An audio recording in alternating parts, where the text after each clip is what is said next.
Thank you.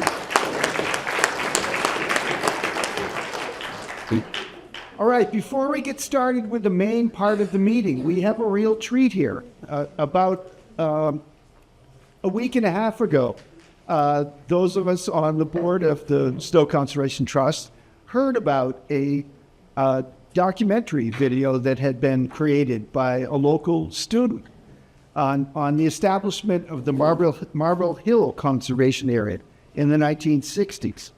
And so I'm not going to say more than that because I don't want to spoil it. But what makes it even better is that the student was Cliff and Diane Smith's grandson, Devin Smith. So let's have a hand for Devin.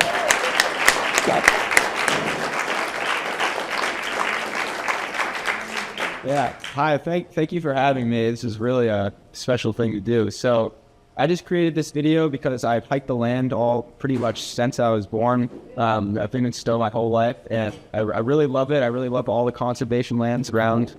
And I just wanted to learn more about the history. So I interviewed some people and got some photography and drone footage, and I think I put it together pretty well. So we're gonna watch it here. Okay. And it's your drone, isn't it? Yeah, it's my drone. Fly it. Yeah.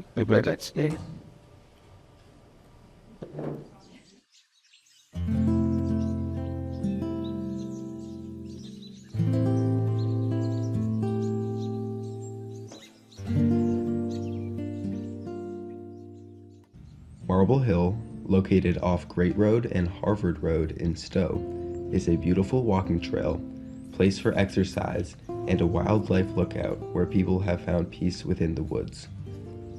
As a Stowe resident myself, my parents and grandparents brought me here often while growing up. I've spent countless hours walking, running, and exploring Marble Hill, as well as other public conservation lands nearby. Yet, with land development a constant presence in Massachusetts, I often wondered how the land like Marble Hill has remained untouched. How did Marble Hill come to be preserved? Who led the initiative?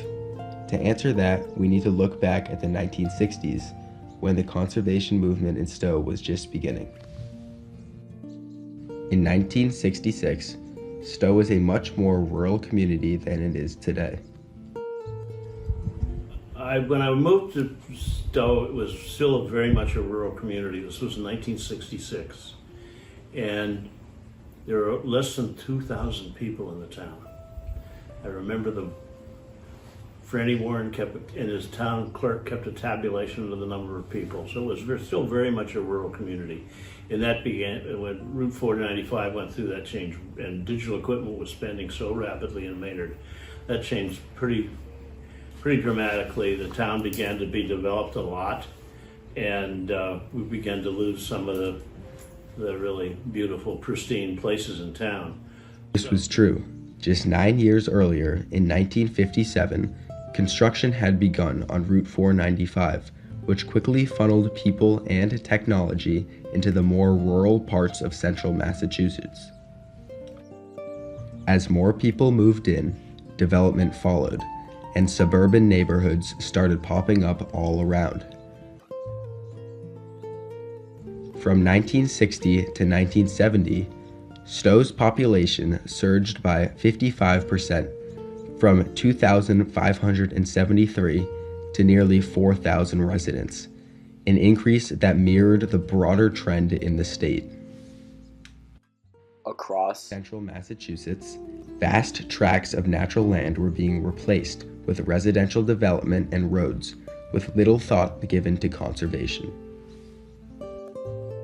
By the mid-1900s, much of former farm and grazing lands were in the process of reforesting themselves, and many Stowe residents enjoyed hiking, cross-country skiing, and riding horses on informal trails that had sprung up all around. Two of those residents, Leonard Johnson, formerly of Red Acre Road, and the late Thomas Shepard of Harvard Road, enjoyed the rural character of Stowe. We loved all the different paths there were near where we lived, and we used to, there was a path that went off of Harvard Road, and and you could go from there up a path that led you to the top of Marble Hill, and then you could go down sort of the other side, and eventually you would come out on Taylor Road. But Tom had a vision that I think that the trust has done a little bit to try to make almost a circle of trails in Stowe. Not more than just Marble Hill, but that was an important beginning to it. They both saw how quickly development was progressing, and they worried about the consequences for open land. They understood that without intervention, Stowe's historic rural character and its natural charm could be lost forever. As housing developments spread rapidly throughout neighboring towns, they were determined to protect a parcel of land that would preserve Stowe's quality. Tom Shepard, who was a good friend of mine, and I got a group together, and we talked about preserving land, and we just didn't quite gel.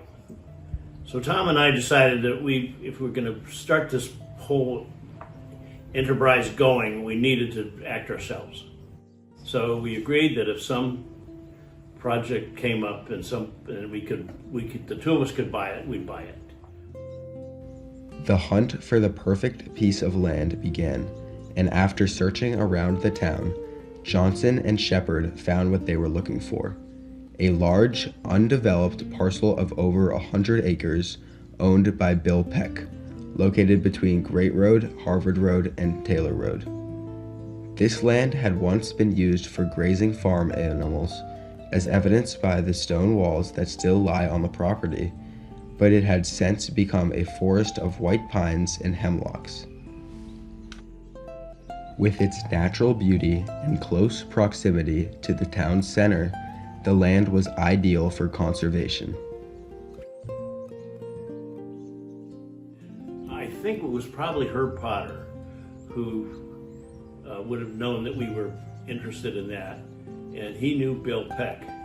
The Pecks lived down at the base of Harvard Road, just off of Great Road, and they had lived in town for a very long time. And Bill owned this property of what is now 250 acres roughly. Negotiations with landowner Bill Peck began, and soon Johnson and Shepard were able to purchase the land. And so it was over 5 years, so my share was $50,000, so I paid $10,000 a year. And he wanted to space it out over 5 years for tax reasons, so he paying the capital gains tax, it would be more adverse for him to do it all in 1 year, and it was much better for us, obviously. However, their goal was not to keep the land in private hands, but to eventually make it accessible to everyone in Stowe. They knew they would need road access for trailheads, and so, as part of their process, they sold off unneeded plots on Taylor Road to fund the purchase of lots on Harvard Road.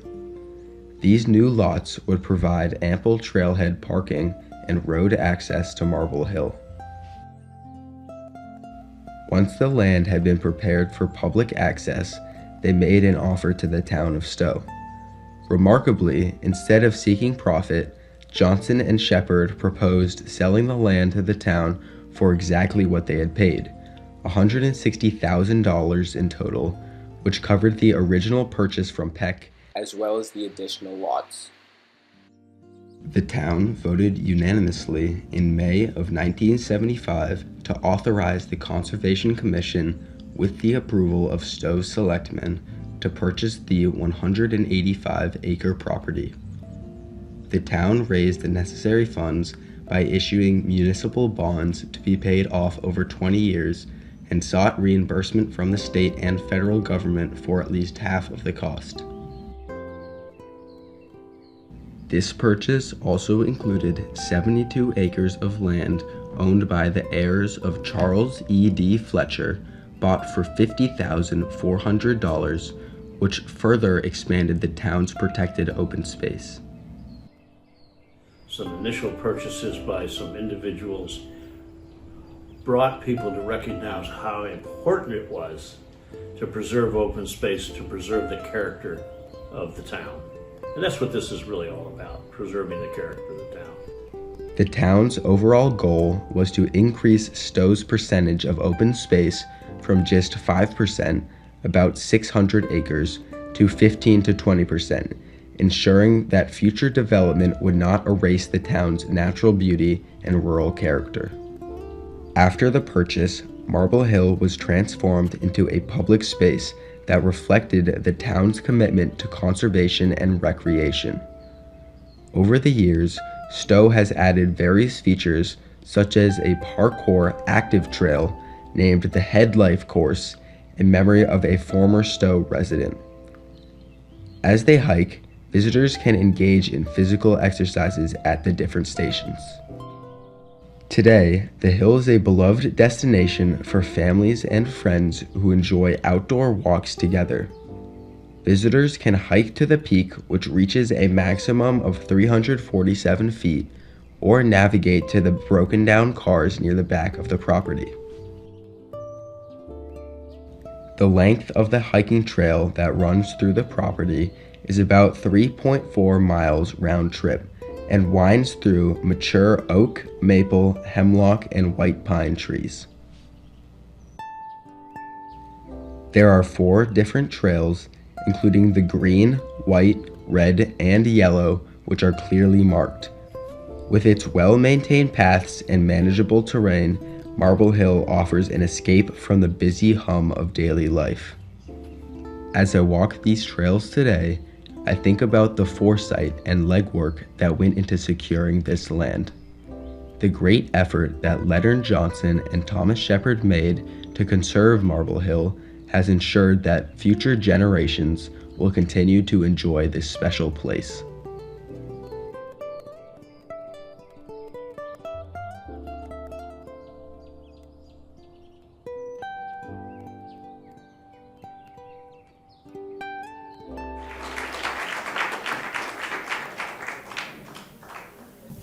Let's have another hand for Devin.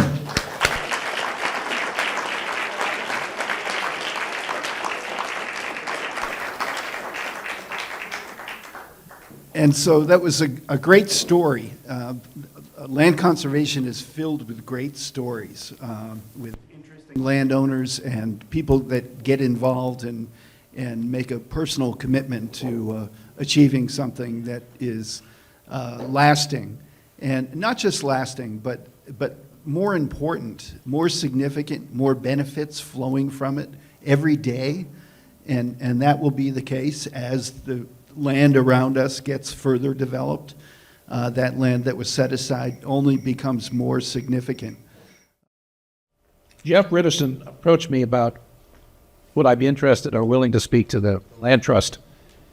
I said, yes, that would be delightful. I'd like to do that. It would be interesting. So we talked about possibilities, and I thought that something along the idea of what I have on the screen here might be appropriate, because this is a presentation that I have given before, and it is, I think, something that's relevant to some of the presentations that you've heard this evening, particularly as far as the development of Marble Hill and so on, which I thought was outstanding presentation, by the way. Because over time there are changes that have taken place that are inevitable. Change is one of those inevitabilities. But I think one of the things that is sort of along with the idea that these populations of birds and plant communities and all are changing, it also takes people who in fact document the changes so that at the end of the day, we have a record of what was and what's going on and what may be in the future. And that's one of the things that makes Massachusetts particularly fortunate, because we have a very rich ornithological legacy here that goes back to the 1600s. And to that extent, we've got a series of benchmarks, and I've been fortunate in having the opportunity to work with a lot of the historical data having to do with Massachusetts birds over time. So I've got a particularly sort of invested interest in this concept of change over time, not just in Massachusetts, but New England as a whole and on the big screen, in North America. So some of my comments will be pertinent to places above and beyond just Massachusetts. But I have this opening image here of Massachusetts. Welcome to Massachusetts. And I use this as a starter only because I want to make the point that it's in the same sense that real estate is sort of predicated on the mantra of location, location, location. The same is true in thinking about bird distribution and how bird populations change and so on because of where we're located. And obviously we're in a very favorable location. We have Mount Greylock in the upper northwestern corner, 3,500 feet. We've got Provincetown in the beech forest down at the tip of the Cape. We have the Cape itself, Old Thoreau in his arm, and the basket that is Cape Cod Bay. We have Buzzards Bay to the south, and the Atlantic Ocean well to the east. We have the Quabbin Reservoir, sort of in the middle of the state, a huge body of water, man-made, albeit.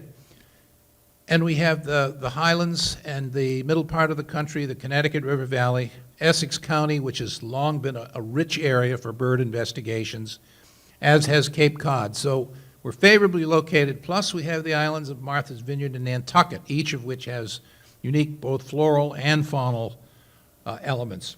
So this is a good place to study birds and to really look at what's gone on. Before we go too deep into the subject, though, I want to give you a little background, because I think background is really critical to explaining long-term trends and population shifts. So we'll let this little northern saw-whet owl be the one that's going to ask the questions, but I'm going to try to answer them for you.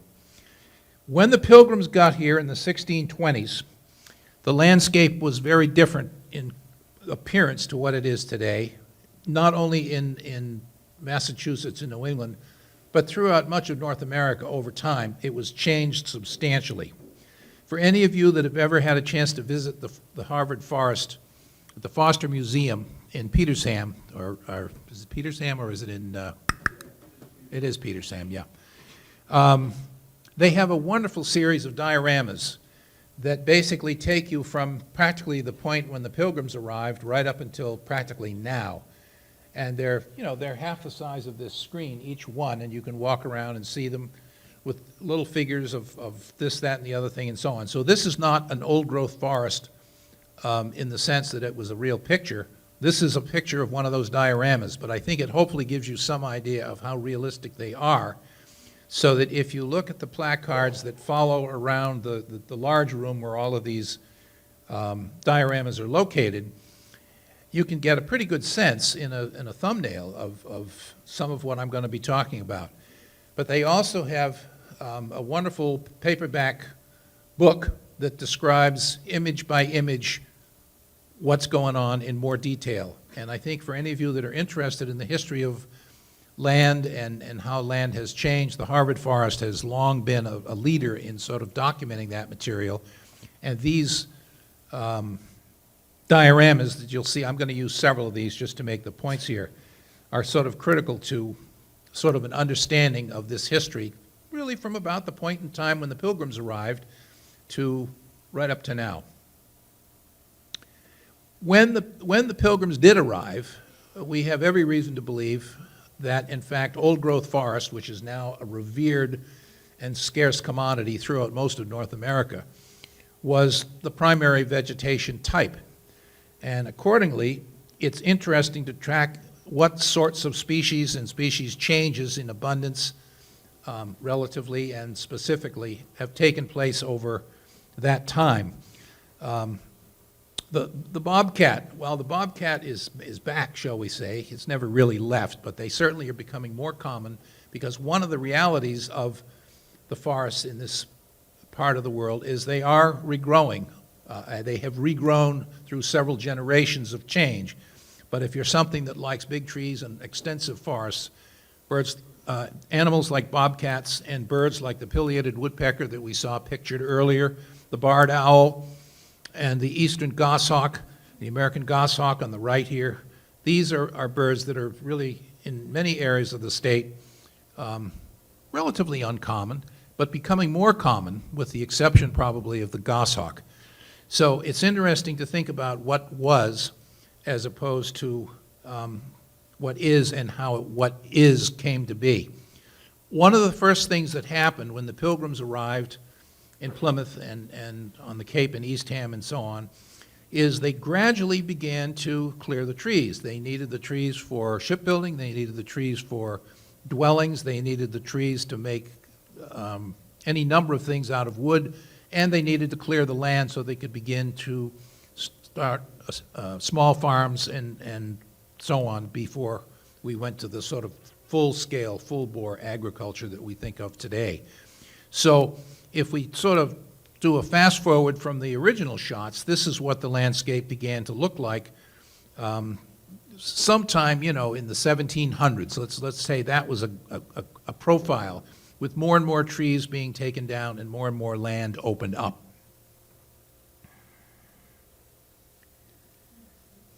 By the 1830s, most of the forests were gone, and if you go back and read Thoreau's accounts, for example, of his Cape Cod, when he walked Cape Cod, and the fact that you could see from one side of the Cape to the other without trees and that kind of thing. Similarly, in a lot of interior areas in Massachusetts, there just were no forests the way we see now. If you drive out the Mass Pike, you see lots of woods and trees and things on both sides of the highway in many places. That wouldn't have been the case if there had been a Mass Pike back when, because it would have looked much more like what you see here. And the stone walls and things that are so prevalent in the forest today are remnants of what was the purpose of those walls back when, which is, we think of them as being boundary areas, and that the glacial erratic boulders and things were being removed for the sake of cultivation of vegetables and plants of one sort or another. And indeed, they were boundary areas, but it was also to keep sheep. One of the things that I didn't realize until relatively recently in my career is how abundant sheep were at one point in our history, even in eastern Massachusetts. And a lot of the stone walls and things were actually there to enclose livestock, specifically in the form of sheep, and that sheep was an important livestock element in our early history here. Some of the species that were victimized by this whole-scale clearing and so forth were things that today it's hard to imagine. The wild turkey, I would imagine that most of you, how many of you saw a wild turkey today? Just look around, folks, okay? When I started birding, which was when I was about this tall, I was in about the 6th grade, it took me well into the 70s before I actually caught up to my first wild turkey in Massachusetts, because they were extirpated. That is to say, they were made locally extinct in Massachusetts. I think the last wild turkey recorded that was shot in Massachusetts was in 1850 or 1851. So from that point going forward, there was a lot of period when we just didn't have any turkeys at all. And now, the first thing I heard this morning before I got out of bed was a turkey outside my window. And then, next thing I heard was a raven.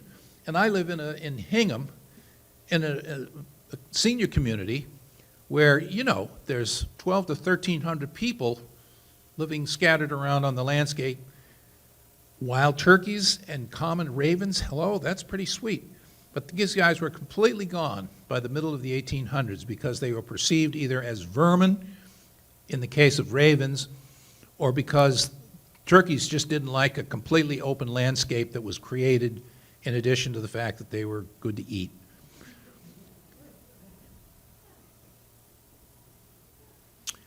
Now, there were beneficiaries to this process, and that is that in addition to the things that were sort of removed or extirpated, there were species like the bobolink on the lower left, the vesper sparrow in the middle, and the upland sandpiper down on the bottom right. These were birds that were much more commonplace historically in the central part of the country, in the grasslands that are now completely vegetated with garden crops, and more specifically, corn, wheat, soy, and the likes of those kinds of things.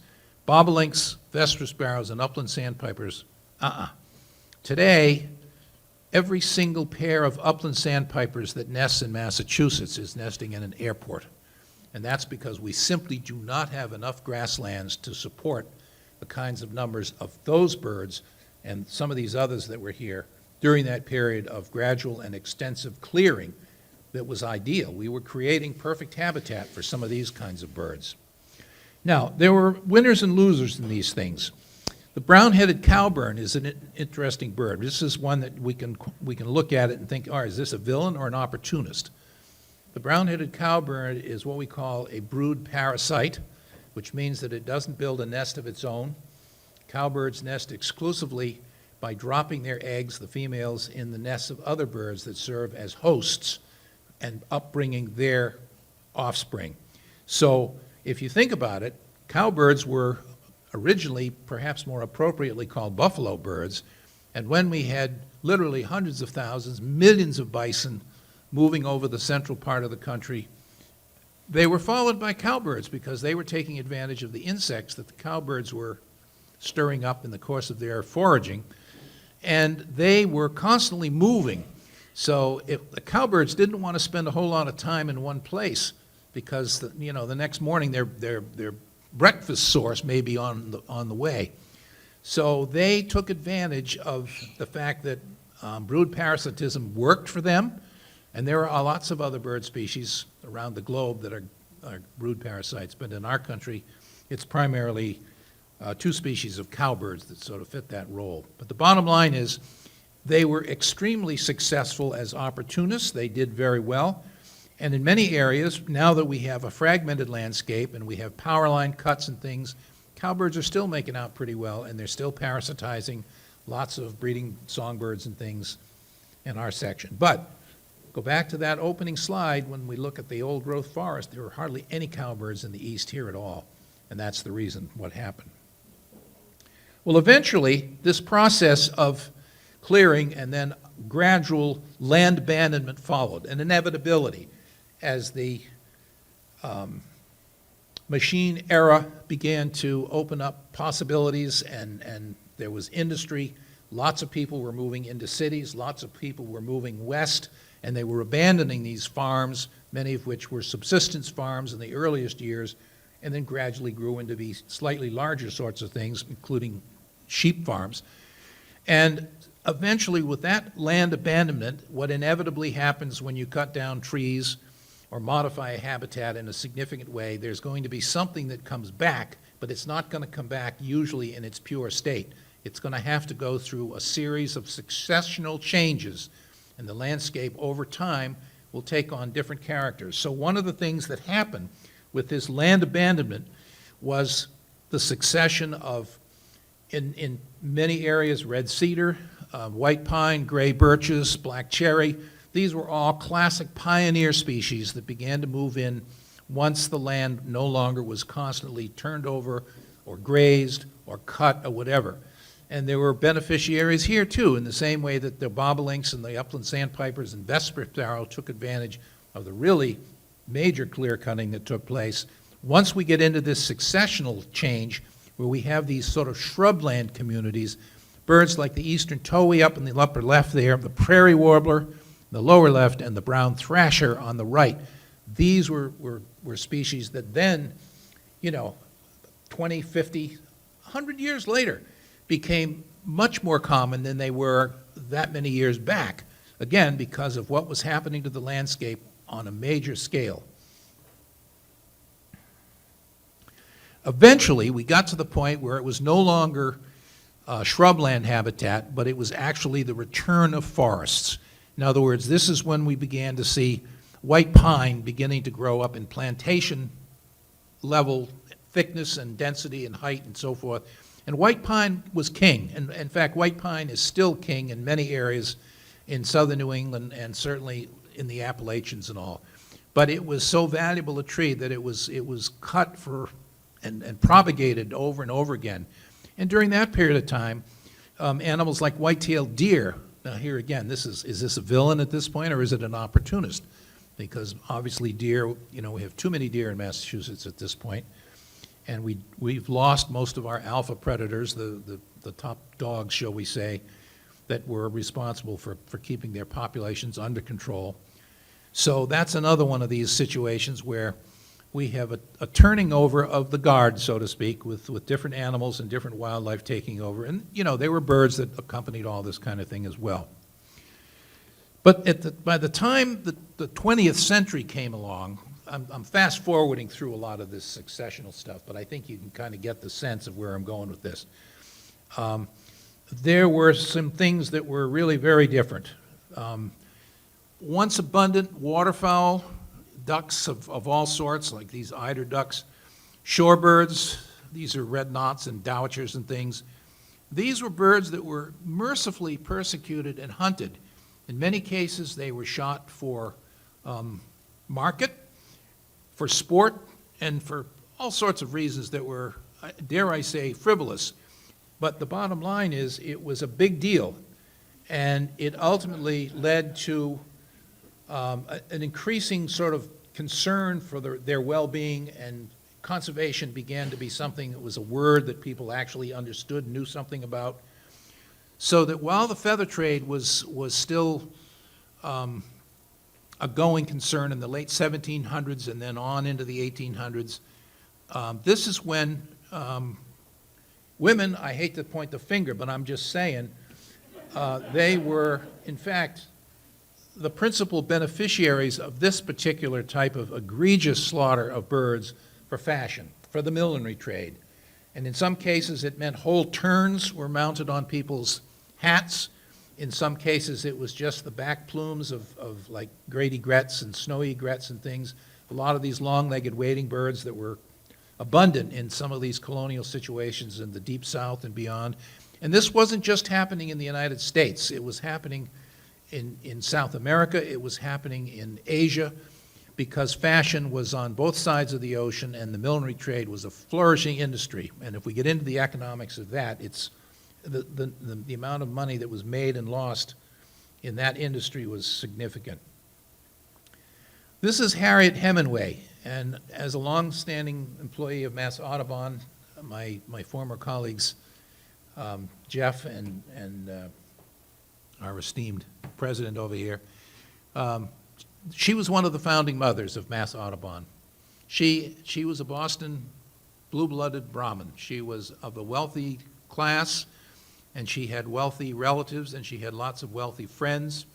And with her cousin, Minna Hall, she managed to get the ear of some of these people and said, this is outrageous. Look at how many birds are being slaughtered just for the sake so we can wear them on our hats and put little warblers and colorful songbirds under bell jars, on a desk for decorative purposes or whatever. And it was that whole movement that increasingly began to move the dial away from the fact that it was just okay to go out and kill birds for any reason whatsoever, whether it be for sport or for food or for fashion. And it was in 1896 that Mass Audubon actually got established. And to that end, one of the things that the women that Minna Hall and Harriet Hemingway had enlisted by looking at the registers of the then wealthy other women in the city of Boston and so forth, they began to get together and they said, well, we got to somehow or other amalgamate ourselves into a group that has teeth. So they went after the leading ornithologist of the day, a gentleman named William Brewster. William Brewster lived in Cambridge. He also had a home in Concord, October Farm. A lot of you have probably heard of October Farm or been over in that direction. One of our newest Mass Audubon properties, Brewster's Woods, is off of Monument Street in the direction on the opposite side of the Great Meadows National Wildlife Refuge. That was Brewster's home, and that was his country home, but he had several houses in Cambridge that, in fact, put him squarely within reach of a lot of the people who were responsible for some of what was going to happen as we went along here. But he was the premier ornithologist of the day, and not just in Massachusetts, but throughout much of the country. He was an esteemed figure. Along with William Brewster, who was ultimately tapped to be the first president of this newly established Massachusetts Audubon Society, things were beginning to take greater shape at the highest conservation level. This gentleman, Edward Howe Forbush, was named as the first state ornithologist of Massachusetts. And to this day, the 3-volume book that he did in the 1920s, The Birds of Massachusetts and Other New England States, stands as a landmark in terms of state bird books. Now almost every state in the country has more than one edition of some sort of a state bird book. But Forbush's 3 volumes with the illustrations, the paintings by Louis Agassiz Fuertes and Major Allen Brooks, 2 of the premier bird artists of all time, they stood the test and to this day are considered to be hallmark volumes. But Forbush was an avid believer of conservation and bird conservation, and increasingly was supportive of some of the bird legislation that was sort of incrementally being put in place. I told you that I'm going to have to sort of slip in a little bit about the value of birders and birding as it relates to all this information that over time we've gathered and made possible to assess what was and what was going on and what is and may ultimately be what will become. One of the people who was particularly critical here, in fact, there were 2 people. I'm going to jump ahead one.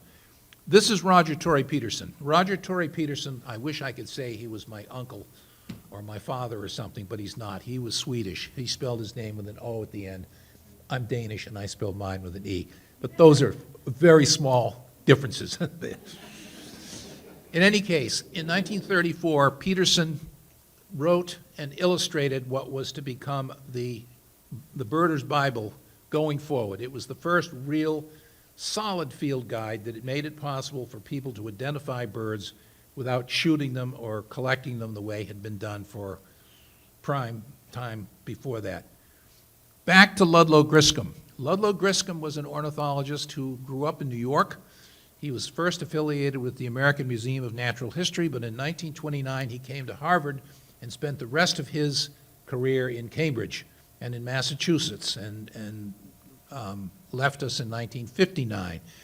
But Griscom was the guy who, more than anyone else, unequivocally, was able to convince the then established ornithological community that, you know, boys, you don't have to shoot these things. You can identify them with binoculars or in some cases with your eyes if you keep your eyes and your ears open. And it was Ludlow Griscom who really was the one who was able to make that transition from field ornithologist over the barrel of a shotgun with, oh, I saw this, that, and the other thing today, and this is why they were, and so forth and so on. So as bird watching and the effect of Griscom and Roger Torrey Petersen sort of in concert with one another, they really did more than move the dial. They almost set the clock in terms of where bird study and bird in a systematically gathered way was going to give us a sense of really these changes that I've been sort of hinting at right along. In fact, in the first several editions of Roger Petersen's field guides, he referred to Ludlow Griscom as the court of last resort in matters of field identification. Griscom was very sharp. Unfortunately, I never got a chance to meet Griscom or see him. He died in '59, and that was just, it was like ships passing in the night. But I was fortunate, or I've been fortunate, to know a number of people who knew him personally, some of whom spent a lot of time with him, some of them who went to Harvard, had him as a professor. But his influence and that of Roger Petersen together, I think, are the ones that really revolutionized the way we even think about birds and study birds and so on.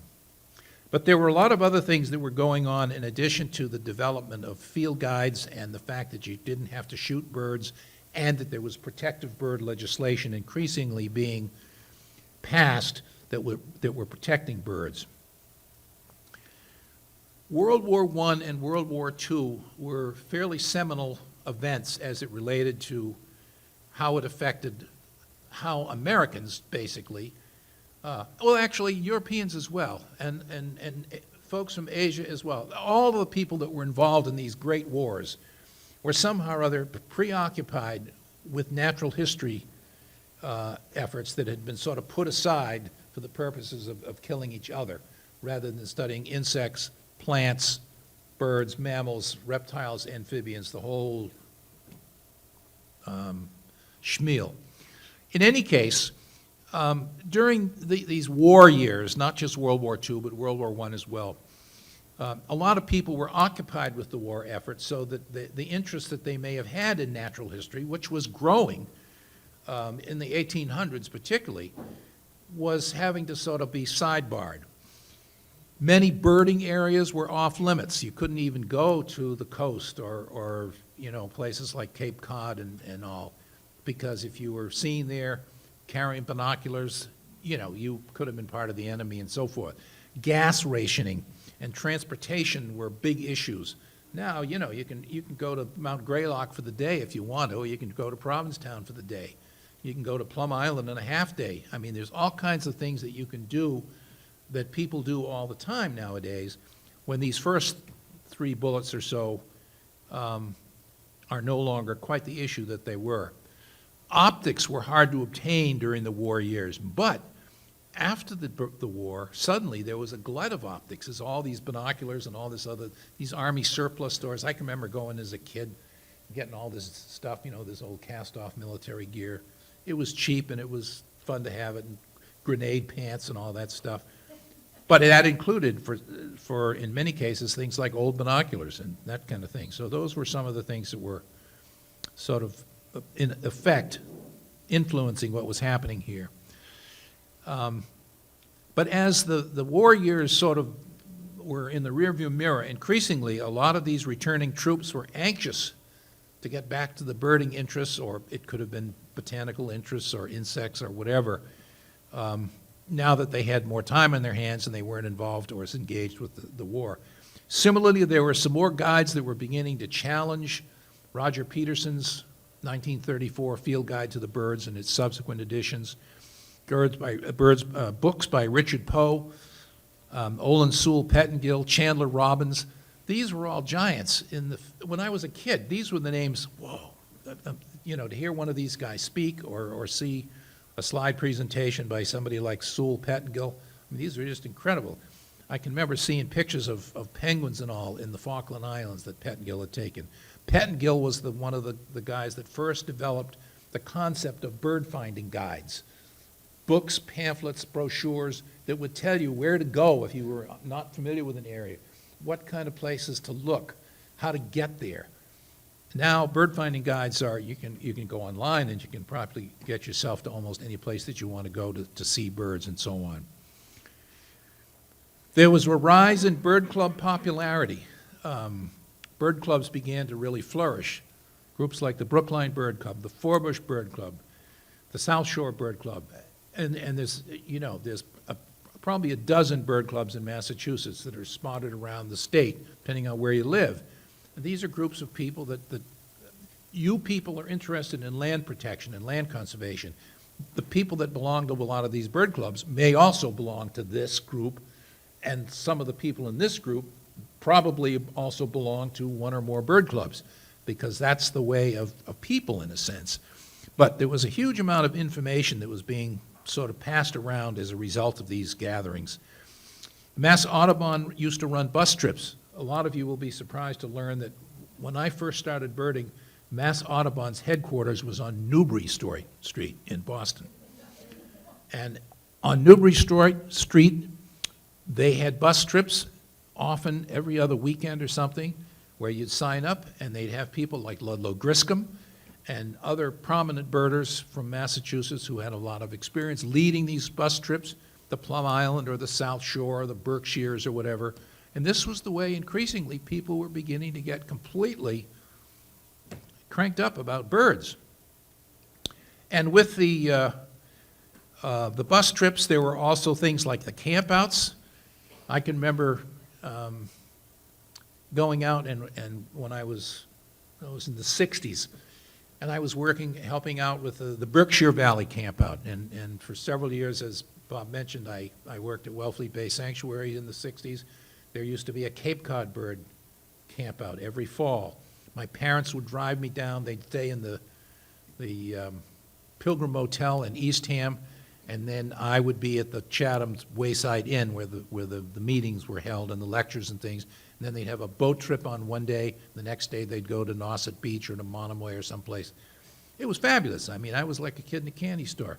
But they were very popular, and they were all ways that everybody's, till I say boats, were getting floated higher and higher as this increasing knowledge, this database of birds was being acquired and accumulated. There were more optics, as I was saying earlier, as the World War II ended, lots of secondhand binoculars. I can remember my first binoculars. There were 6 power glasses. They had individual eyepieces, and they had like a crosshairs in the middle because they were used for military purposes during the service, that kind of thing. And then gradually, Swift, Bushnell, Bausch and Lomb, and all the ones that a lot of you probably have heard about are used today. And then Griscom's influence and his army of protégés, because he was a very charismatic character. And accordingly, a lot of these people who were really getting interested in birds, they wanted to follow him around. So he'd show up at a place like Mount Auburn Cemetery, and there'd be 20 or 30 people behind him, listening on his every word. And what is that, Mr. Griscom? Oh, that's a Cape May warbler. How do you know? Because, and it's got a chestnut patch on its face. And there were lots of places that he would gather people, or people would gather to him just to see him in operation, because he was really quite a character. Chandler Robbins was another one of these people. I mentioned him a moment ago when I said that he produced a field guide that was a fairly significant challenge to Petersen's Field Guide to the Birds in its various iterations. Chandler Robbins had a guide where all the birds of North America were between 2 covers, and they had little range maps next to each painting of the birds and so forth. And the innovation that he tried that unfortunately didn't work when he tried it, but today it's kind of standard issue, he started using sonograms.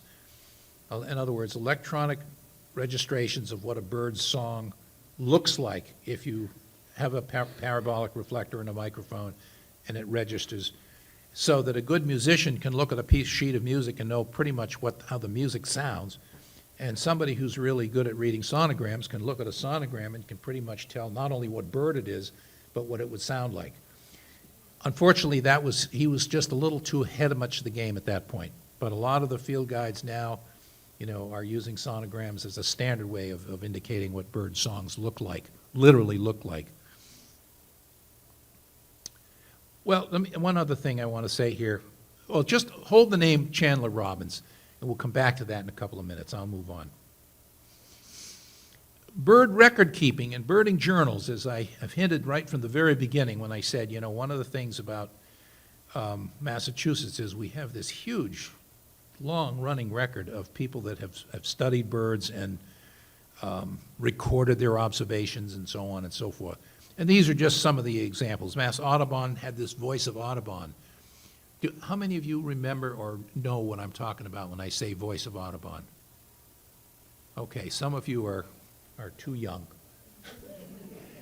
Now, the point is that in the 1950s, we had a guy on our Mass Audubon board who worked for the telephone company, and he determined that, in fact, it might be feasible to record bird reports online so you could call a phone number the same way you used to be able to call and get the time of day service or the weather service, and you could listen to a recording and it would tell you what the weather was going to be that day.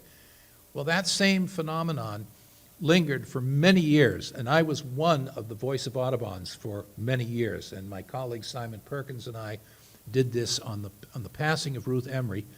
The torch was handed to us, and we were doing this for quite a while and so on. But in any case, it was very innovative at the time, and lots of other states were beginning to copy what Mass Audubon had established as this wonderful way to communicate birding information to people who where are we going to go this week? Well, let's call the Voice of Audubon and see where was this, that, or the other unusual bird or interesting bird seen, and we'll go there. So that was what the Voice of Audubon was. And as I mentioned, Ruth Emery she was the original voice, and Henry Parker was the director that was the one who worked for the phone company, and it was his, we could use this kind of a concept for doing things other than the weather service or the time of day. And then there were these publications, the Bulletin of New England BirdLife, that was viable from 1936 to 1944. Records of New England Birds, 1945 to 1961, and there was a break there for a couple of years, and then from 1964 to 1968. And then those were publications that Mass Audubon sponsored. And in 1968, Mass Audubon, for financial reasons, pulled the plug on the Records of New England Birds. So now we didn't have these monthly compilations of bird records throughout New England, let alone just Massachusetts. So the National Audubon Society was publishing something called the Audubon Field Notes from late 40s until 1970. In Western Massachusetts, there was a little pamphlet thing called the Bird News of Western Mass, 1966, going forward. And then in 1973 and 1974, Bird Observer, which is a still viable magazine, started up because those of us who were concerned about the fact we no longer have a repository for all these bird records, we started a new magazine which now is, studded with field reports. It comes out 6 times a year and 2 months, it's 2 months at a time they're published, and it's a huge archive of information. So this kind of stuff was being compiled increasingly, again, which was providing for people who wanted to spend the time going through it and thinking seriously about what the data showed. This was how we began to establish some of these trends that I've really been describing throughout here. There was a changing of the guard taking place, not just in terms of people who were no longer shooting and eating birds and wearing them on their clothing for decorative purposes, but there were bird changes as well. One of the things that was happening beginning in the 1930s was when both the herring gull and the great black-backed gull, this is the great black-backed gull, began to displace what had been huge tern colonies, common terns, roseate terns, now a federally endangered species, least terns. Laughing gulls were taking over. There were 20,000 pairs of laughing gulls on the island of Muskegon off Nantucket, going back as recently as the 1920s and 1930s. And then gradually, as the gulls began to take over and displace the terns, there was truly a changing of the guard. And it's not a coincidence that Mass Audubon's logo is a tern, because tern conservation was a major focus of what the Audubon Society, in the Massachusetts at least, was focused on in those days, because we had big tern colonies that were gradually being usurped by gulls whose ranges were spreading southward into New England and on down the Atlantic coast. There are other things happening in that period. I mean, I'm sure a lot of you are abundantly aware of Rachel Carson and her story about pesticides, particularly DDT and dieldrin, aldrin, some of these other hard pesticide hydrocarbons, and the impact that they were having as a result of, this silver bullet to kill mosquitoes. Yeah, we're great, but that was just the tip of the iceberg. It was killing a lot of other stuff as well. Some of the big-time losers were some of these iconic predators, our national emblem like the bald eagle, the osprey, the peregrine falcon. These things were basically just fallen off their nest because of eggshell thinning, which was the result of DDT contamination in their tissues.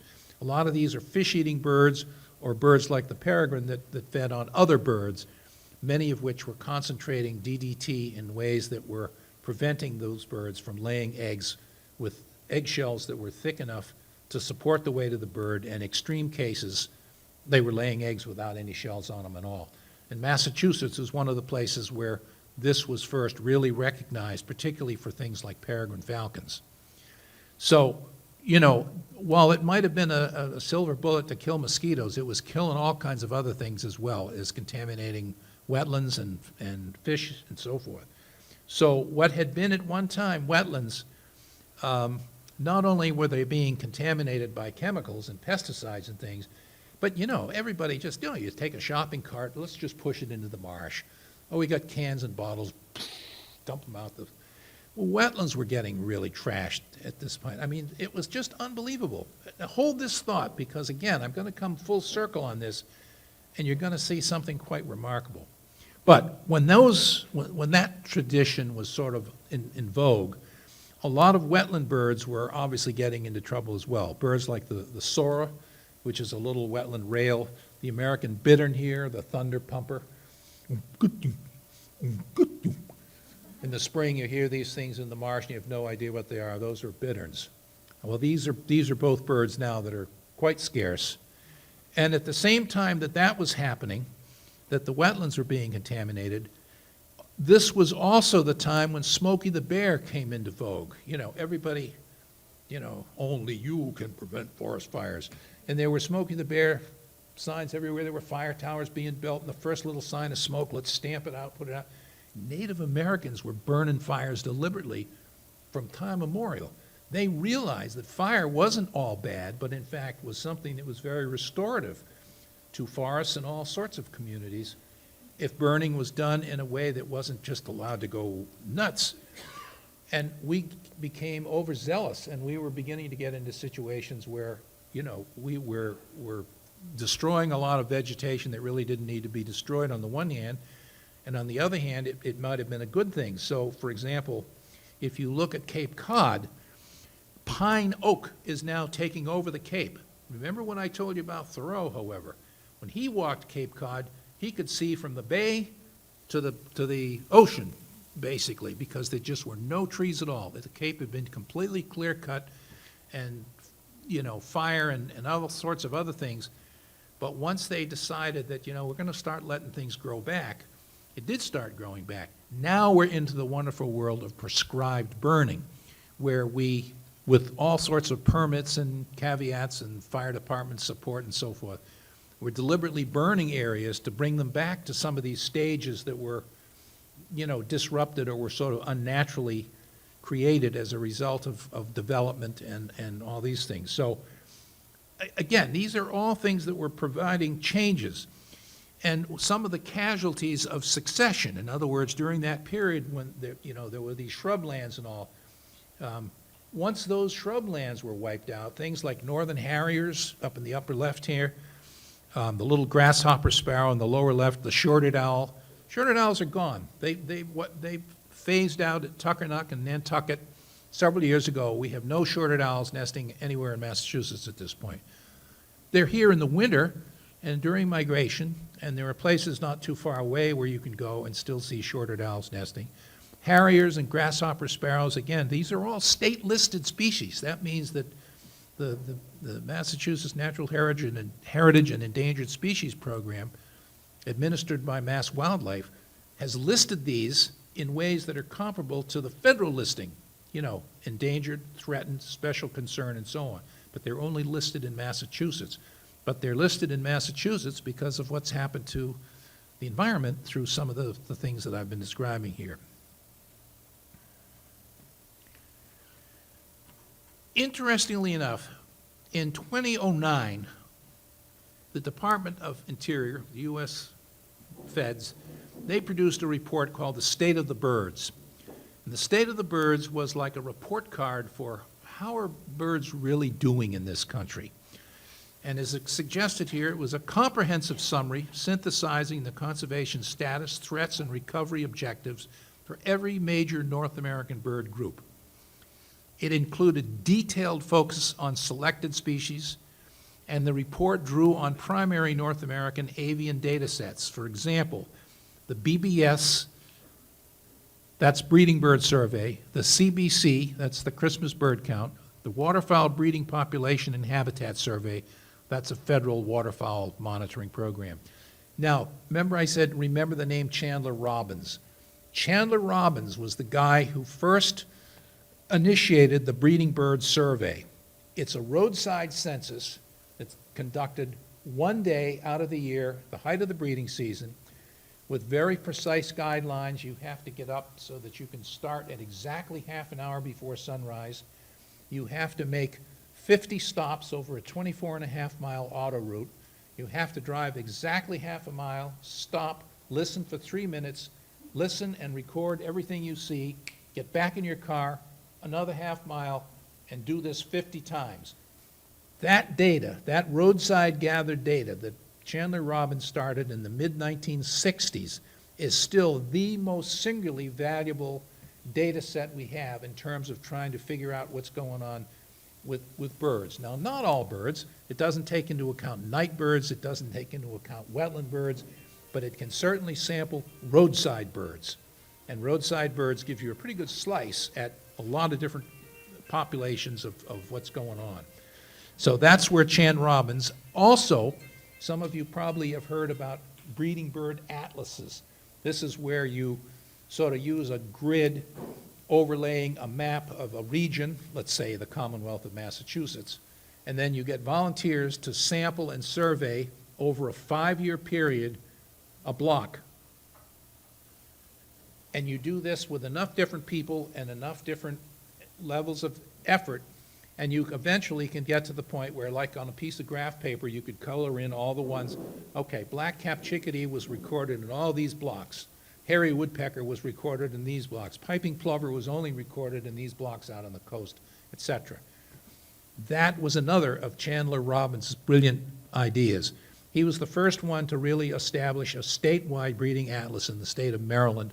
Massachusetts was number 2, and we've now got 2 published atlases of 5 years each, one in the 70s and one that was in the 20 teens.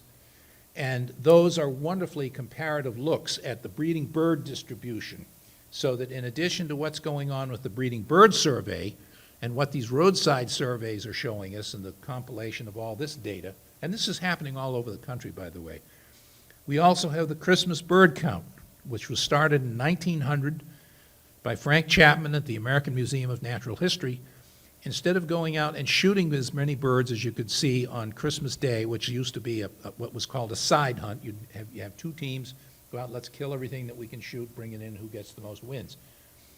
Chapman decided, let's go out and count birds instead of killing them, and that whole thing caught on. Now, there's hundreds of Christmas bird counts done all over the country every year within that holiday period of December 14th to January 3rd or whatever it is.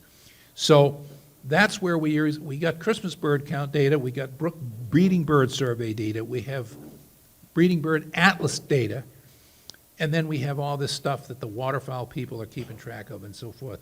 But the point is, that's a huge amount of volume of information. Some of you perhaps have heard of eBird. This is a Cornell Laboratory of Ornithology data set where you can enter individual sightings online and keep track of them over time. It's just a wealth of information. So, in effect, doing what I'm doing in describing all this, there's plenty of information out there if you put it in the right hands and let people look at it and deal with it the right way. So what was the motivation for this first State of the Birds document? What we found out was that within the last couple of 100 years, we've lost 50% of its wetlands, 98% of its tall grass prairie. That was the grasslands that are now corn, wheat, soybeans, etc. When you drive from Kansas and Iowa, Nebraska, our breadbasket, basically.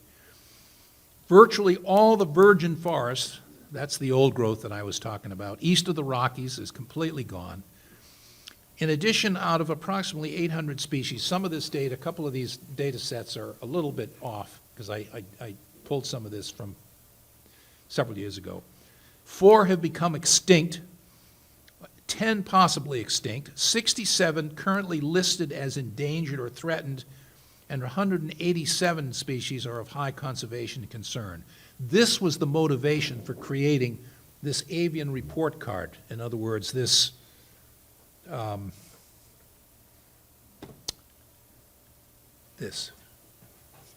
show you. The State of the Birds, 2011, Report on Public Lands and Waters of the United States of America. Teddy Roosevelt wrote in 1916, birds should be saved for utilitarian reasons, and moreover, they should be saved because of reasons unconnected with dollars and cents.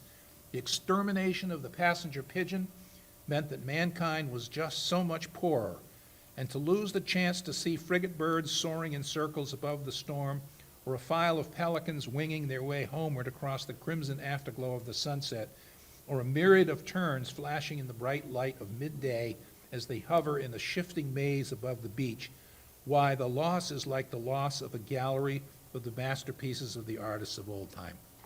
And this document then basically goes on to describe in great detail some of the kinds of things that I'm talking about here. One that's particularly pertinent is to look at this. These basically are percentages of change versus time, starting with 1968 in the lower left, running to the right, up to 2007 in terms of when this was, the cutoff was done on this one. And then the colors represent primary ecosystems, ecotypes in the country. Wetlands, forests in red, arid lands, that would be desert type communities, and grasslands in purple. And if you look at this, you don't have to be a rocket scientist or a statistician to be able to figure out what's going on here. It would appear from this that wetlands are in better shape than any of the others, and that grasslands are in the toilet. And that is not an artifact. That's in fact the case. So you should be scratching your head and saying, well, you were telling us a few minutes ago that, you know, wetlands we were spraying them, we were throwing shopping cart baskets in the water with them, we were dumping rubbish and so forth and so on. How come wetlands are in better shape than almost any of these other types, including forests, deserts, and grasslands? Let me start you at the bottom. Grasslands. The reason is because our heartland, our breadbasket, is nothing but, as we've said several different times, corn, soy, wheat. As far as you can, any of you who've ever driven across the country, you know what I'm talking about. I'm not blowing smoke here. That's what's out there. And when all that tall grass prairie was destroyed to convert it to, places where it was good to grow large numbers of crops in major quantities, it meant that the birds and wildlife that was living there before, they were suddenly challenged and in many cases diminished. So here's the question to you. How come wetlands are doing nothing but getting better? What's the deal here with wetlands? I'm sorry? Federal legislation. But federal legislation to do what or not do what? Store them. Pardon? Store them. For what reason?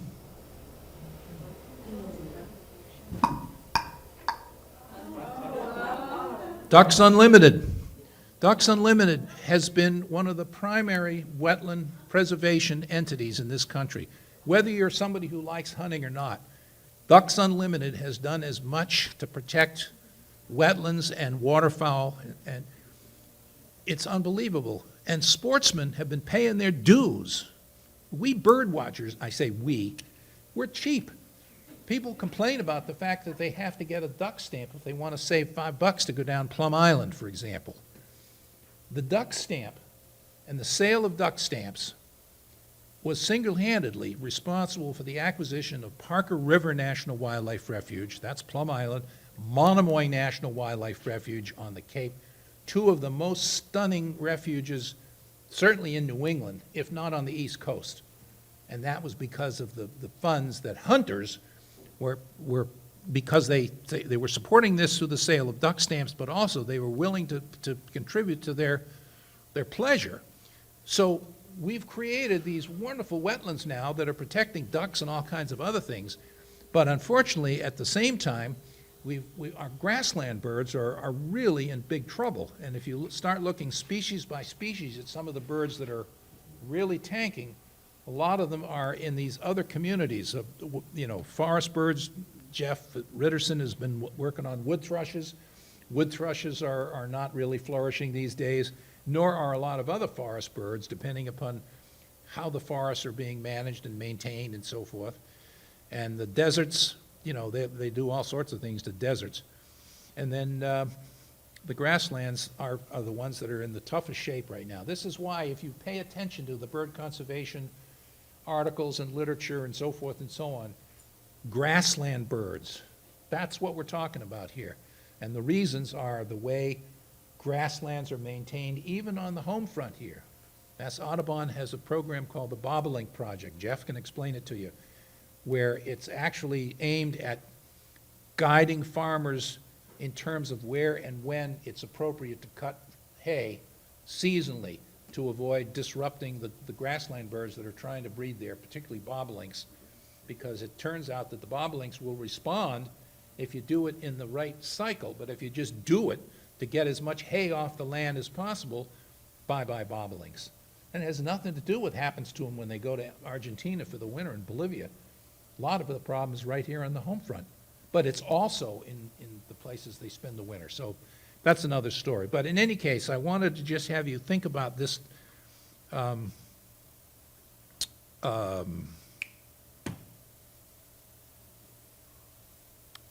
just blinked out. This thing I've been just talking about. The state of the birds, thank you, right. Thank you. In any case, looking at it another way, it turns out, and again, you don't have to be a rocket scientist to figure this out, but it turns out that habitat is ultimately the biggest single disruptive factor, because really right from the beginning, when I started talking about what happened when the Pilgrims got here and they started cutting down trees and yada yada, that was the thing that was beginning this cycle of disruption that was causing bird populations to change. So habitat destruction and degradation is the real biggie. And then you go down to exotic species, you know, all these alien plants that were either brought here thinking it was a great thing to do or because they got here on their own. I mean, if you drive around just a couple of weeks ago and all these yellow shade trees that you see all up and down the streets everywhere, they're gorgeous. They're Norway maples. They're not even native to the United States. And they were planted abundantly because they grew quickly and they were provided shade, but they're not much use to a lot of other things. And they're crowding out forest trees of one sort or another. And then if you add bittersweet and Phragmites, I mean, the list just goes on. These are all non-native plants that are very invasive and can do great damage to the environment and affect bird populations. Pollution, well, pollution is obviously a factor, and I mean, you don't have to think back to the DDT days. We're still doing all kinds of horrible things with pollutants that are disrupting populations. Overharvest means literally overharvesting bird populations. In other words, back when they were still gunning shorebirds and hunting shorebirds, that kind of thing, as well as not being able to regulate properly or efficiently how many ducks can be shot in a season and so forth. And then disease, you know, we think of bird flu and some of these other things. They're relatively small potatoes compared to habitat.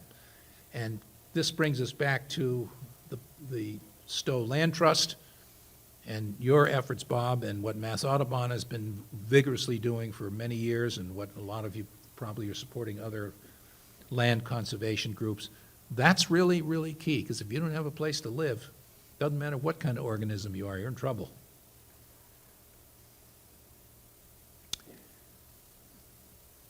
A couple of other things just quickly, and then I'll finish up here. I know you guys are maybe ready to go to bed.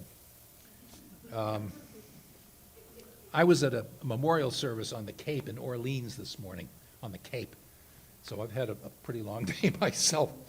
In any case, Mass Audubon has produced 3 State of the Birds, similar to the federal one that I showed you. This one was in 2017, and then we back up, and we've got 2013 and 2011. We've done 3 of these. And each one of these sort of goes through litanies of some of the factors that are at work and affecting bird populations, some positive, some not so positive, and so on. And correct me if I'm wrong, Jeff, I think these are online as well, yes? Yeah, so you can access these on our Mass Audubon website, massaudubon.org. And I don't know, Leslie, whether they have, do you sell these in the Audubon shop? Okay, so Leslie Miller works in the Audubon shop in Lincoln, and she can get all kinds of good stuff for you. Anyway, these are really worth seeing if you want to get an update in terms of some of the extension of what I've been talking about here. But if you want to get a look at some of this stuff just visually, this would be a classic case of development with fragmentation. In other words, here's a whole big subdevelopment here, and then down in the lower right-hand corner, this could be, for the sake of illustration, this could be your marble hill. And the value of local land trusts that are able to protect blocks of habitat. But when you think about the differences between the upper left-hand part of this figure here and the lower right, big difference. And there's a lot of other things that go along with this. I mean, there's mammalian predators are increasing. I have a red fox here, but if I'd put a coyote in here, it probably would have been more illustrative of the point. A lot of you, I'm sure, are aware that we've got coyotes just about everywhere these days. But public enemy number one, there you go. And we've got the data to prove it. The numbers of birds, songbirds, and small mammals that cats, especially feral cats that are not kept indoors, are killing is staggering. And Britain has done the same thing in terms of establishing that these are pretty much the major cause of demise for a lot of birds in certain types of habitats. And then there's other things like tall lighted buildings with glass, tower kills. We had a program in Boston called Lights Out Boston for a few years, several years ago, that I think when Mayor Menino left office, that program, they unplugged it. But it's been determined that birds get into big difficulties with tall lighted structures, particularly under conditions of fog, light rain, this kind of thing. Toronto in Canada was one of the first places that really identified this as something that we need to address. They instituted a program called FLAP, Fatal Light Awareness Program, and they started turning down lights at certain times of the year and under certain weather conditions with tremendous improvements in the numbers of dead birds that they weren't finding on the sidewalk below these buildings under those conditions. So that's another factor that is an issue here. I've mentioned already some of the problems that the grassland birds are having. I can hardly remember the last time I heard a bobwhite quail in Massachusetts. I used to get them where I lived in Wellesley. I used to hear them when I was living on the South Shore. Even down the Cape now, which was one of the last places where they were still pretty common, they're pretty scarce. Meadowlarks, they're part of that field complex. Vesper sparrows, same way. These are all birds that are, tied in with grasslands. Aerial feeders, birds that feed on the wing. The bird on the lower left is the common nighthawk. Common nighthawks used to breed commonly in Boston on the flat-top gravel roofs. I can remember going into Fenway Park to watch night games on the Red Sox, and there'd be nighthawks buzzing with their calls and flying around in front of the stadium lights. I haven't heard a nighthawk in Boston for years. Chimney swift. These guys you see twittering around, sort of, and occasionally if you see them drop into a chimney to nest, they're aerialists. They are like nighthawks. They feed on the wing on bugs. And they're peculiar in that most chimney swifts nowadays nest in chimneys. And unfortunately, a lot of chimneys are now being capped. They don't build old chimneys the way they used to. So they're getting pressured in terms of their nesting locations. But it's really this aerial plankton that these things depend on for food that has been increasingly demonstrated. This is where the real pinch is for these things. There just aren't as many bugs because we're killing them in one way or another with one sort of pesticide or this, that, or the other thing. So, interesting. However, there are some upsides, and that would be in the 70s, there was suddenly this movement of southern long-legged wading birds, great egrets like the big one on the bottom with the yellow bill and the black-billed snow egret above. These were the plume birds. These were a couple of the ones that were killed in the greatest numbers for their feathers back in the early part of the in the 1800s and late 1700s and all, and even into the early 1900s, until the federal legislation began to really shut the door on the harvest of these birds for fashion. And then there's a lot of these sort of southerners that are increasingly spreading north. Red-bellied woodpeckers. A lot of you probably have seen these at your feeders. House finches. A lot of people think these rusty rose-colored things are purple finches. Most of them are house finches these days. Turkey vultures. You can see turkey vultures cruising around, driving on 128 or anywhere in the country these days. They're carrion feeders, but they were very scarce here, for 50 years or more. Acadian flycatcher, the fish crow in the middle, cardinal. Cardinal was one of the mockingbird, tufted titmouse cardinal. These were all southerners that got here pretty much in the late 50s and early 60s and just continued to spread on up into northern New England. So these were, I call them newbies in a sense. They're not newbies now, but relative to even within my lifetime, most of these birds barely nested in Massachusetts. Now these are the comeback kids. We're going to have to start spraying again for eagles and ospreys and peregrine falcons. We've got so many eagles nesting in ospreys and peregrines. And they're all, they're nesting in urban situations and so forth. But the good news is that once you figure out what the problems are and you set your mind to do something about it, in many cases there's a lot more resilience in these bird populations and other wildlife populations than was historically thought to be the case. So these were the three amigos that really got slammed, but now, I'm not kidding, they are back, and they're back with a vengeance, and it's great. It's wonderful to have these back in the landscape.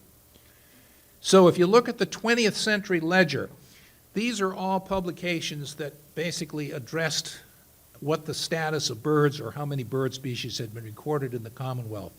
Going back to Reginald Heber Howe and Allen, in 1901, there were 320 species on the state list. Griscom, that's Ludlow Griscom, and Dorothy Snyder in 1955, 384 species and 430 with subspecies. Veet and Petersen, I co-authored a book with Richard Veet on the birds of Massachusetts in 1993. We accounted for 460 species on the state list. Brad Blodgett, who was the state ornithologist in 2009, he produced a list with 473 species, and Mark, which is the Massachusetts Avian Records Committee, in 2012 had, in 501, I should say, we had 20,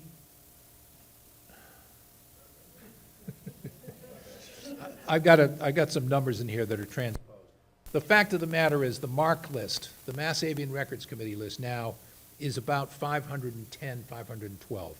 So the point is that if you think things are really bad, and they are, there nonetheless are some bright lights, as indicated by this increasing number of species that have been recorded in the Commonwealth.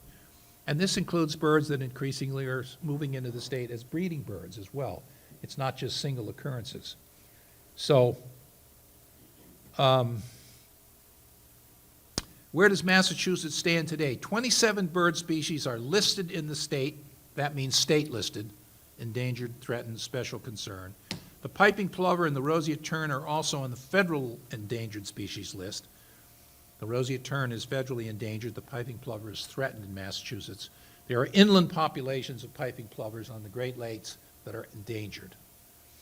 And I can add, we've got red knot. One subspecies of the red knot is also on the threatened list. So, these numbers bounce around a little bit, but it's not like the state isn't paying attention. The state is paying attention, and so is the Fish and Wildlife Service. And these are species that are notably scarce in Massachusetts and are endangered species. The pied-billed grebe, the Leach's storm petrel, I don't have to read these. You can see them as easily as I can. But the bottom line is, these are all species that are really diminished in Massachusetts now, and some that are threatened that aren't quite as rare. But there are bright lights here. The threatened species, the bald eagle is off the list now, and the peregrine is downlisted. So, as I said, there are groups that are paying attention to these things, and as the numbers begin to crawl back, they're not going to keep them on here. If you don't keep track of these things, then people like you are going to say, yeah, he's blowing smoke. He doesn't even know how many are here and so forth. They know. I'm on the endangered species group at Mass Wildlife, the Natural Heritage Endangered Species Program, and this is one of the things we keep track of. As I said, this is a little dated because I didn't have time to jockey these around a little bit. And the latest report card is the one I just held up for you with the chickadee on it. And I think maybe the biggest, the 500-pound gorilla or the elephant in the room is who knows what climate change is going to bring about. Because that's the thing that, as Bob suggested and a couple of other folks, this is really the wild card in terms of what's going on now. And all you have to do is look at these hurricanes that we've just had in Florida. Look at the weather we've been having this last month or so. This is not normal. This is indeed, these are climate signals.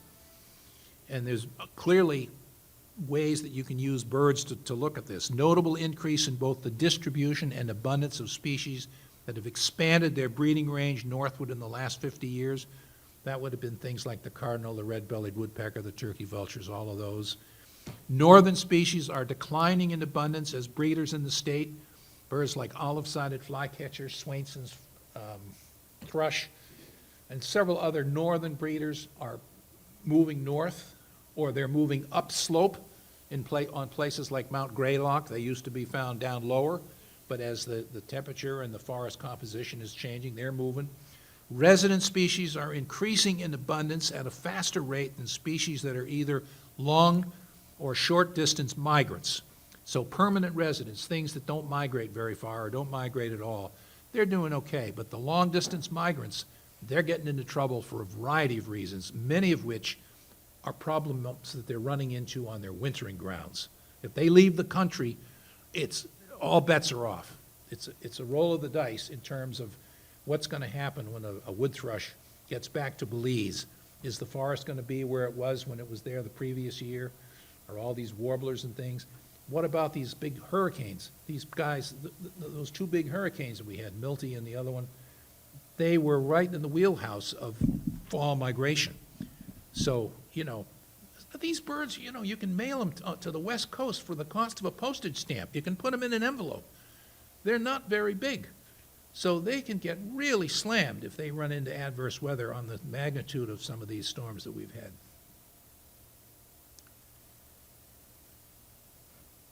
The salt marsh sparrow on the left, lower left here, predictions are that it's very probable that this little sparrow that's confined only to salt marshes could be gone by 2050. That would be like extinct. In other words, with sea level rise and the effect that it's having on coastal salt marshes, which is the only habitat these birds use to breed in, it's very probable that a lot of our salt marshes will be gone, and with it will be the salt marsh sparrow. Redneck phalaropes, these were birds that I used to teach shorebird workshops at the University of Maine at Machias in the 70s and 80s. And redneck phalaropes occurred in fabulous abundance between Campobello Island and Lubec, Maine. And within about 2 years, that population just evaporated. They just collapsed. And nobody really knows what happened to them other than the fact that it was probably the plankton that they were depending on for food. And it's extraordinary because these things, these little dinky birds, winter on the ocean in the Humboldt Current on the west coast of Peru and Chile. They breed in the Arctic. The ones from Britain, some of the ones from Europe, also winter on the Humboldt Current. So when you get a place that used to support huge numbers of these things during migration in July and August and early September that just disappeared, you're going to say, what are these things eating now? Where are they going? What's going on? And the least tern. Least tern is one of the birds that Mass Audubon is paying a lot of attention to now in terms of what's happening to them because they breed right out on the open beach. So they're going to get into trouble the same way that the salt marsh sparrows are when sea level rise becomes an issue. The roseate tern, we don't know what's going on with them, but the only thing we know for sure is they're endangered and that they're not doing well. Piping plovers, this is a different story because we've done a lot to help piping plovers. We've really restored their populations.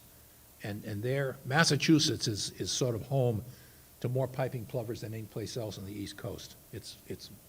We can pat ourselves in the back for this, but it's taken a lot of work. If somebody has told you you can't drive your beach buggy on a beach, it's from between this date and that date, or you can't go surf fishing out on the beach if there's piping plovers that are, they've got them cordoned off and so forth, you view that as an irritation. But the beach, this will blow a lot of you away. The beach that's had almost the greatest success of any beach in Massachusetts with piping plover protection, Revere. Go figure. So what can you do? You can protect birds and wildlife at home. You can drink bird-friendly coffee. Keep your cat indoors. Landscape for birds. Doesn't have to be at the level of these beautiful state forests and landscapes that you've got. If you're going to plant shrubs and things around your house, plant native plants that produce fruit and berries that birds will eat, and there's plenty of sources that will tell you what those are. Reduce your carbon footprint. Again, this was some of the stuff that Bob was talking about earlier. Use renewable energy, drive less, eat less beef.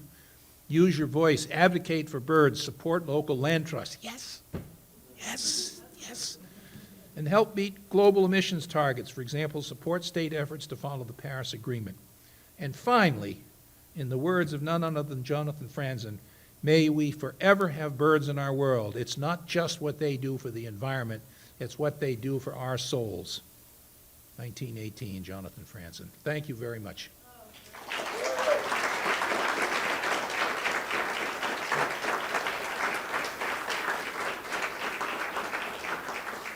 I'll take a couple of questions if you want, but I realize I'm going to get my bag of apples. Yes, yes, yes.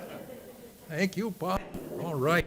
He drove all the way from Orleans this morning for this. That's right. I love apples.